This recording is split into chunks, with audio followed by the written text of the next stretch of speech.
Ẹ̀yin èèyàn mi nínú yàrá ìyá ọmọ Yorùbá, mo kí yín káàsán nílé lóko lẹ́yìn odi. Ojú tẹ́ fi ń wò wá ò ní fọ́, etí tí ẹ fi ń gbọ́ wá ò ní di. Wọ́n ní adájọ́ má ṣe é, a sọ̀rọ̀ má yẹ̀, bírú ẹni bẹ́ẹ̀ bá sọnù ó yẹ ká wà.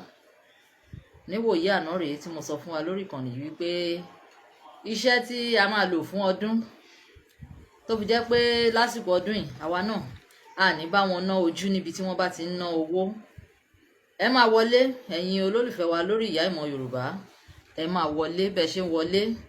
Don't forget to like, share and comment. Ẹ ti mọ̀, promote this page, promote it. Ẹ bá wa share ẹ lọ sí ọ̀nà márùn-ún kí ẹnìkọ̀ọ̀kan kó share ẹ lọ sí ọ̀nà márùn-ún. Your groups, your friends, your pages and so on. So ẹ promote ìyá ìmọ̀ Yorùbá kó náà di ní ńlá. Lánàá mo sọ fún wa pé iṣẹ́ tí a lè ṣe tí ò ní pa wá lára, tí ó jẹ́ pé owó kékeré òun náà lámọ̀ ná tí rí á dẹ̀ máa wọlé fún wa. Mo sọ lánàá pé a máa filẹ̀ fún wa lónìí. So bẹ́ẹ̀ bá ṣe ń wò ẹ make sure pé ẹ share ẹ ó délé ó dé oko, ẹ gbé fún àwọn ọ̀rẹ́ yín, ẹ má jẹ́ àdá nìkan jẹ. Ẹ jẹ́ kí ọ̀pọ̀lọpọ̀ náà mọ̀ pé irú péjì báyìí ó exist. Ẹ ṣeun gan. Ẹ ṣé gan DJK Black, thank you. Ògúnbànjọ Sadiat, thank you so much. Ayọ̀bámi Zakariya Kamaldeen, thank you. Zaid Ọláwálé, thank you so much. Àṣẹ o, kò ní bàjẹ́ fẹ́yìn náà láéláé. Sherifat Sanusi, ẹ ṣé. DJK Black, my day was so beautiful. What about yours? Ẹ ṣeun gan, ẹ ṣé. Túndé Blessing, you're welcome to ìyá ìmọ̀ Yorùbá. Rotimi Mikel, ẹ ṣeun gan. Adéyẹmọ Ọmọlọ́lá, ẹ ṣé o. Ọlálékan Yusuf, ẹ ṣeun. Invite people to join ìmọ̀ Yorùbá. Ẹ share ẹ fún wọn. Ẹ jẹ́ káwọn náà wò, ẹ jẹ́ káwọn náà ṣe kí wọ́n jẹ́rìí sí agbára Ọlọ́run lára ewé àti egbò. Ọlọ́run á ràn wá lọ́wọ́. So mi ò fẹ́ gbà wá ní àkókò rárá. Ṣé mo pé mo máa ń sọ fún wa pé kú iṣẹ́ òun ló máa ń mórí iṣẹ́ yá. Bẹ́ẹ̀ bá ṣe wò, bẹ́ẹ̀ bá ṣe ṣe, bí ọ̀pọ̀lọpọ̀ bá ṣe rí, òun náà ló tún máa wú wa lórí tá tún fi mú ìmí ìwà ẹ̀dẹ̀ tí mo pé lórí ìmọ̀ Yorùbá gbàǹkangbì ni. Èyí tá a bá ti fi sílẹ̀ confam ní apá àti wèrè.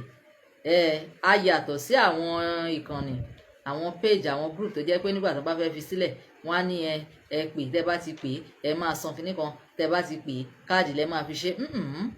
Èyí tó bá yọ mọ́ pé ẹ máa sanwó, a máa sọ fún yín lórí ìmọ̀ Yorùbá, lórí ìyá ìmọ̀ Yorùbá máa sọ fún yín. Èyí tó bá ní ẹ̀jẹ̀ owó nínú. Ṣùgbọ́n èyí tó bá jẹ́ pé kò ní ẹ̀jẹ̀ táwa máa sọ pé kẹ́ ṣe náà ni pé ẹ share ẹ comment ẹ like. Bẹ́ẹ̀ ṣe dúró yẹn ẹ tẹ like button ẹ tẹ love button, ó dẹ̀ máa affect the page because àwọn olùfisùn pọ̀, àwọn tí wọ́n máa ń rojọ́ pé ẹ̀wọ̀n tó àwọn fi ń jẹun náà gbé jáde wọ́n pọ̀ gan. But tẹ́ bá ti ń like, tẹ́ ń comment, tẹ́ ń share, those are the things tí Facebook máa ń consider tó fi jẹ́ pé tó bá sọ jù bẹ́ẹ̀ lọ Facebook ò ní dá wọn lóhùn. So ẹ jọ̀ọ́ nítorí Ọlọ́run ẹ máa bá wa tẹ like button, ẹ máa share, ẹ máa love, ẹ dẹ̀ máa comment.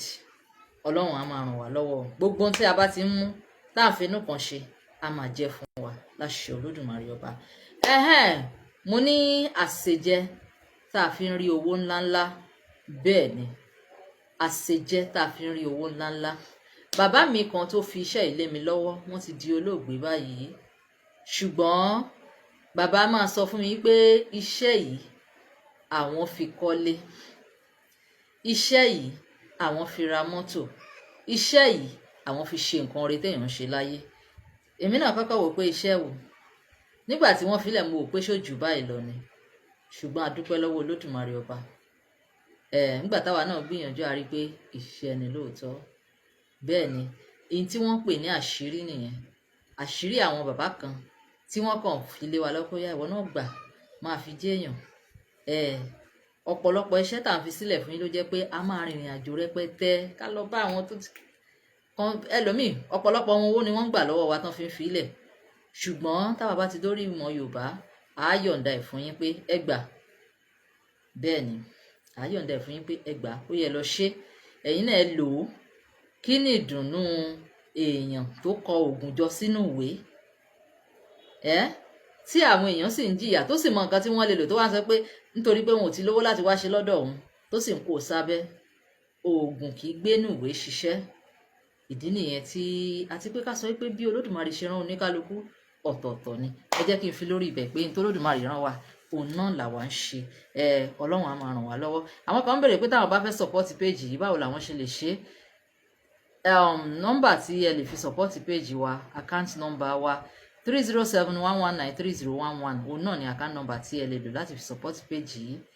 Tí ẹ bá dẹ̀ tí 30711930111 èyí ń wà wí fọlọ́runṣọ́ Azan first bank account ni. So kò bá jẹ́ 1000 ìwọ rò pé jẹ́ kí n fi support page yìí tó you are good to go. Ọlọ́run á máa bùkún yín. God bless you all. Iṣẹ́ yẹn rèé. Nǹkan àkọ́kọ́ tó nílò òun náà ni ẹyin òróró 4. Ẹ jẹ́ wá àwọn ọmọ Yorùbá ẹyin wo ni wọ́n ń pè lẹ́yìn òróró? Ẹyin wo là ń pè lẹ́yìn òróró? Ẹyin wo là ń pè lẹ́yìn òróró? Bẹ́ẹ̀ ṣe ń wò wá ẹ máa sọ ibi tẹ́ ti ń wò. Mo fẹ́ mọ ibi tẹ́ ti ń wò wá. Ẹ máa sọ ibi tẹ́ ti ń wo ìyá ìmọ̀ Yorùbá lọ́wọ́lọ́wọ́ báyìí. Ẹ jẹ́ kí n mọ ibi tẹ́ ti ń wò wá. I want to give shout out. Mo fẹ́ give thumb up. So let me know where you are watching from. Ẹ máa sọ ibi tẹ́ ti ń wò wá lórí ìyá ìmọ̀ Yorùbá. Ẹyin wo ni Yorùbá ń pè lẹ́yìn òróró? Ẹ jẹ́ àwọn ẹni tó bá gbọ́ Yorùbá lóòótọ́.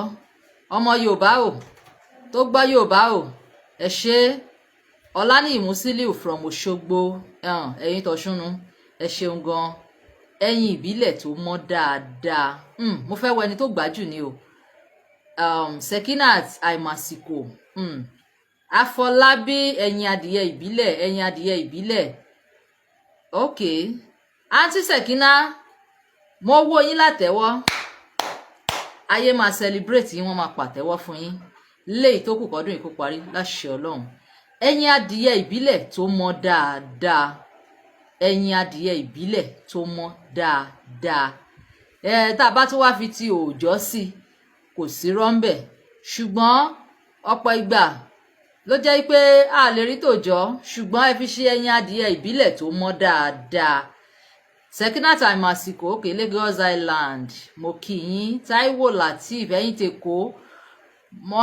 Masturat Hamid Abuja Oluchi Black Beauty Owerri thumbs up o nítorí pé ọmọ Ìgbò nìyẹn dẹ̀ ń wò wá. I really appreciate you. Rotimi Mikel Kaduna ẹ ṣeun gan. Ẹ ṣé Abọ́lárìn Ọlábámijí Yekin ẹ ṣeun. God bless you. God bless you. Ẹyin ìbílẹ̀ tó mọ́ dáadáa. Táíwò Lateef mo pàtẹ́wọ́ fẹ́yìn náà. Gbogbo ẹ̀yin tẹ́ contribute náà ẹyin adìyẹ ìbílẹ̀ náà ló ń jẹ́ bẹ́ẹ̀, ṣùgbọ́n ẹ jẹ́ ká fi kún pé tó mọ́ dáadáa. Reason tí a fi ń lo tó mọ́ dáadáa ni wípé ọ̀pọ̀lọpọ̀ ló jẹ́ wípé tí ẹ bá rà á ti dòbu nínú á ti máa rùn tàbí kó ti dì. Irú àwọn yẹn wọ́n máa ń baṣẹ́ jẹ́ ni. Tẹ́ bá fẹ́ lo ẹyin ìbílẹ̀ bá a ṣe ń wòrè tẹ́ bá ti mú báyìí tẹ́ ẹ yọjú wò báyìí ẹ máa rí inú ẹ̀ tó máa mọ́ lọ tí gbogbo ẹ̀ máa neat bẹ́ẹ̀ ṣe ń wò nìyẹn. Tẹ́ bá dẹ̀ mí kò ní máa ṣe gbòlò gbòlò gbòlò gbòlò. Tẹ́ bá dẹ̀ rí ẹyin ìbílẹ̀ tó neat ẹ lo méjèèjì tí mo sọ yẹn. Ìkòròdú ọ̀gá Ọmọ́tẹ́ni Ọlábalógun Queen Esther from Abuja. Okay. Kwara State Ọlámi thumb up o mo kí gbogbo yín o mo kí gbogbo yín mo kí gbogbo yín. Mo ní ẹyin òróró a nílò 4 clean native eggs ní nǹkan àkọ́kọ́ tá a nílò. Ẹyin òróró 4 tó mọ́ dáadáa ní nǹkan àkọ́kọ́ tá a nílò. Lẹ́yìn yẹn a nílò ewé ajé ṣẹfun Yorùbá pé àbí kí n sọ pé àwọn àgbà pé ojoojúmọ́ ni ṣẹfun fi máa ń ṣe ajé tiẹ̀ ló fi máa ń ṣe ajé tiẹ̀ tàbí gbogbo ara ni ṣẹfun fi ń ṣe ajé tiẹ̀. Ètò ẹ̀ bá mú bẹ̀ Àjọkẹ́ Adé wọ́n ní for Ogun State. Àfọlábí Zulikia àwọn ní Ṣakí ẹ káàbọ̀. Nǹkan àkọ́kọ́ ń bẹ nìyẹn, ẹyin òróró 4 tó mọ́ dáadáa, 4 clean native eggs. 4 clean native eggs, that is the first thing that I need. Lẹ́yìn yẹn a nílò ewé ajé ṣẹfun ṣẹfun àti fúláwà rẹ̀. Ewé ajé yẹn ó máa ń kéré báyìí, ó máa ń ní white ní gbogbo ara, so ìtànná ẹ̀ tá à ń sọ nìyẹn. Ewé yẹn ó gbọ́dọ̀ ní ìtànná yẹn, kíní funfun tó máa ń wà lára yẹn, ẹ máa jẹ́ kó wà lára ẹ̀. Ẹ wá mú irú woro locust bean, kò kìí ṣe pẹ̀tẹ̀, woro èyí tá a máa fi ń ro ẹ̀fọ́, ẹ máa fi sí, ẹ wá fi epo àti iyọ̀ to your taste, ẹ wá dà sórí iná. Bẹ́ẹ̀ bá ti gbé ìṣasùn yín kalẹ̀, ẹ mú ẹyin òróró 4, ẹ fọ́ sí. Ẹ ti mú ewé ajé ṣẹfun yín, ẹ ti lọ̀, ata ìjọsìn ẹ ti lọ̀, ẹ mú irú woro ẹ dà sí bẹ́ẹ̀, ẹ wá fi epo àti iyọ̀ sí to your taste. Bẹ́ẹ̀ bá ti wá gbé sórí iná, ẹ máa rò títí tẹ́yìn náà fi mọ̀ pé ní tá a gbé kaná yìí ó ti done. Another name for ewé ajé, no, kò sí another name fún ewé ajé ṣẹfun ni. Tẹ́ bá dé anywhere, ewé ajé ṣẹfun òun ni. Bẹ́ẹ̀ ni ẹyin òróró 4, ewé ajé ṣẹfun, irú woro, epo, iyọ̀, ẹ ti yọ ata àjọsìn kúrò ńbẹ̀, ẹran ti fata àjọsìn sí.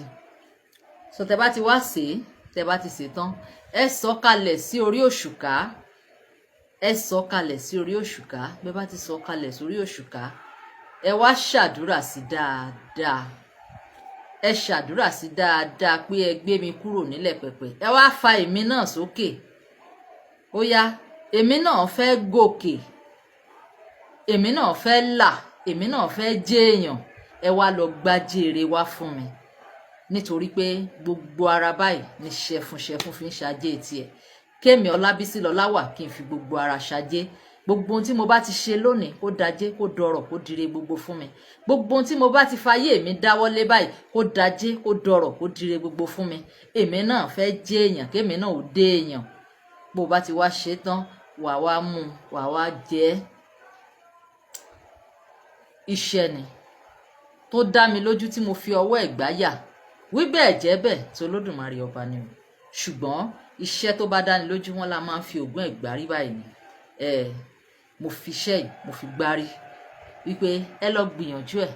Ẹ̀yin ò ní bá wọn táwọ́ náà ṣe ọdún, ẹ ní bá wọn fi ìráhùn, ẹ ní bá wọn fi ṣọdún.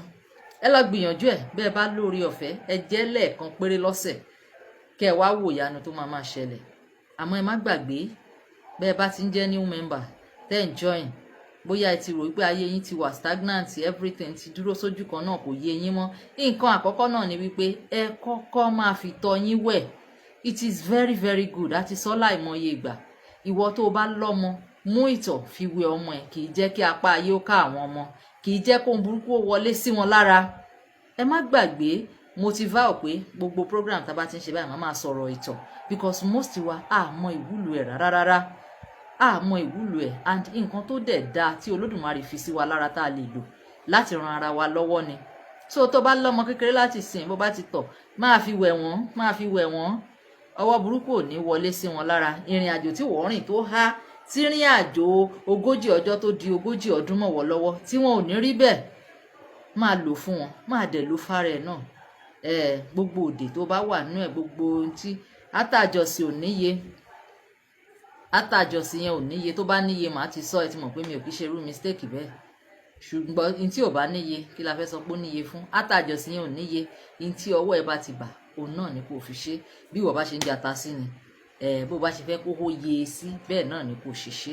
Olódùmarè á gbàdúrà wa. Ẹ má gbàgbé, you can order any of our spiritual products through this number 09024440432. Ìwọ dẹ̀ lè ṣe consultation. Ó lè wò pé mo fẹ́ mọ ara mi, kí làwọn nǹkan tó yẹ kí n ṣe, kí ni tí ò yẹ kí n ṣe, kí ló tiẹ̀ ń dààmú mi lọ́wọ́lọ́wọ́. You can consult. Consultation is only 5,000 naira. Wà á dẹ̀ mọ kí ló yẹ kí n ṣe, kí ni ò yẹ kí n ṣe. Wà á tiẹ̀ mọ ara ẹ̀, wà á mọ ara ẹ̀ pé irú èèyàn wo gan ni mo jẹ́, ta ni mí. bẹ́ẹ̀ bá ṣe impress wá sí. You know, ìmọ̀ Yorùbá is filled and full of different kind of knowledges. Ẹ ti mọ̀ pé lórí péjì tẹ́lẹ̀ máa ń sọ̀rọ̀ nípa ìràwọ̀, nípa star, but ẹ̀yin èèyàn impress wa, that is why tó fi rẹ̀ mí láàrin kan. But now ẹ máa bẹ́ẹ̀ bá ṣe ń jẹ́ kí orí wa wú, a wà loaded. This brain is loaded. Olódùmarè á dẹ̀ máa ràn wá lọ́wọ́. Ojú òní ti gbogbo wa o. Ẹ lọ ṣe, ẹ fowó ńláńlá ṣọdún, ẹ fi ọrọ̀ rẹpẹtẹ ẹ fi ṣọdún. Ojú òní ti wá. Ẹ ṣeun. God bless you. Bye for now. A tún pàdé lọ́la láṣẹ Olódùmarè ọba. Ẹ má gbàgbé, ẹ share, ẹ like. The consultation fee is 5,000 naira. I've said it. It's 5,000 naira. Owó ṣínpín ní tí ò pani lára ni. Àní owó tí láṣẹ Olódùmarè ọba. Ẹ má gbàgbé ọṣẹ ṣe mí kó kú. Ẹ̀yin náà rà á. Ẹ jẹ́ kọ́ta yín kàn jàngbọ̀n. Ẹ di ẹrùkẹrù fún ẹni ibi kẹ́ni ibi. Bẹ́ẹ̀ ni, ẹ ra ọṣẹ ṣe mí kó kú. Ọṣẹ ìyọ́nú wa tó jẹ́ complete set ẹ̀, òun náà wà. Gbogbo nǹkan tó ń jẹ́ ìyọ́nú. Báyé bá ti yọ́nú séèyàn, kí ló tún kù? Olódùmarè á ràn wá lọ́wọ́. Ojú òní ti gbogbo wa o láṣẹ Olódùmarè ọba. Ẹ já tún pàdé lọ́la nígbà tá a tún máa mú àkọ̀tún wá. Ọlọ́run á ràn wá lọ́wọ́. Mo promise wa ní drinks kan nípa clove drink. Tó bá di ọ̀la màá ṣe practical ẹ̀, a máa rí bí wọ́n ṣe ń ṣe. Ó wà fún àwọn obìnrin tí wọ́n bá ní ìṣòro pẹ̀lú inú, kódà ó wà fọ́kùnrin, nítorí pé ọkùnrin tí kinní ẹ̀ ò bá gbéṣẹ́ dáadáa ó lè máa lò ó. Obìnrin tí ó bá ní problem pẹ̀lú pé tóun bá ti fẹ́ ní ìbálòpọ̀ ara àwọn ògbé kankan kò gbé kankan ń bò. Pàdé mi lọ́la. Olódùmarè aṣọ́ wa tayọ ọ̀la. Ẹ ṣé. Ọṣẹ ṣe mí kó kú tẹ́ bá nílò ẹ pè wá sórí 09024444032. Ọlọ́run ò ní kà tún rí wa. Bye for now. Ẹ share ẹ tẹ like, ẹ tẹ love, ẹ tẹ button, kẹ́ ẹ dẹ̀ comment. Bye.